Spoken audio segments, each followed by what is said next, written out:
Opposition نے parliament floor پر بات کرنا شروع کی ہے جو قابل تحسین ہے۔ عمر ایوب نے لشکر کشی چھوڑ کر پارلیمنٹ میں آنے کو ترجیح دی، جس کو سراہتا ہوں۔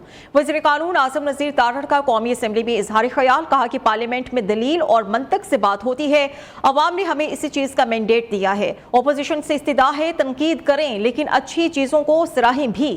مہنگائی کم ہو گئی اور انہوں نے کہا کہ انٹرسٹ ریٹ مزید نیچے آئے گا۔ اپوزیشن نے پارلیمنٹ فلور پر بات کرنا شروع کی ہے جو قابل تحسین ہے۔ عمر ایوب نے لشکر کشی چھوڑ کر پارلیمنٹ میں آنے کو ترجیح دی، جس کو سراہتا ہوں۔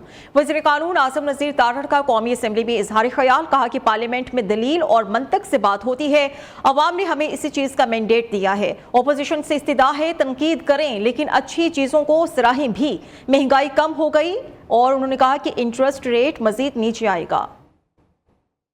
اپوزیشن نے پارلیمنٹ فلور پر بات کرنا شروع کی ہے جو قابل تحسین ہے۔ عمر ایوب نے لشکر کشی چھوڑ کر پارلیمنٹ میں آنے کو ترجیح دی، جس کو سراہتا ہوں۔ وزیر قانون اعظم نذیر تارڑ کا قومی اسمبلی میں اظہار خیال، کہا کہ پارلیمنٹ میں دلیل اور منطق سے بات ہوتی ہے، عوام نے ہمیں اسی چیز کا مینڈیٹ دیا ہے۔ اپوزیشن سے استدعا ہے تنقید کریں لیکن اچھی چیزوں کو سراہیں بھی۔ مہنگائی کم ہو گئی اور انہوں نے کہا کہ انٹرسٹ ریٹ مزید نیچے آئے گا۔ اپوزیشن نے پارلیمنٹ فلور پر بات کرنا شروع کی ہے جو قابل تحسین ہے۔ عمر ایوب نے لشکر کشی چھوڑ کر پارلیمنٹ میں آنے کو ترجیح دی، جس کو سراہتا ہوں۔ وزیر قانون اعظم نذیر تارڑ کا قومی اسمبلی میں اظہار خیال، کہا کہ پارلیمنٹ میں دلیل اور منطق سے بات ہوتی ہے، عوام نے ہمیں اسی چیز کا مینڈیٹ دیا ہے۔ اپوزیشن سے استدعا ہے تنقید کریں لیکن اچھی چیزوں کو سراہیں بھی۔ مہنگائی کم ہو گئی اور انہوں نے کہا کہ انٹرسٹ ریٹ مزید نیچے آئے گا۔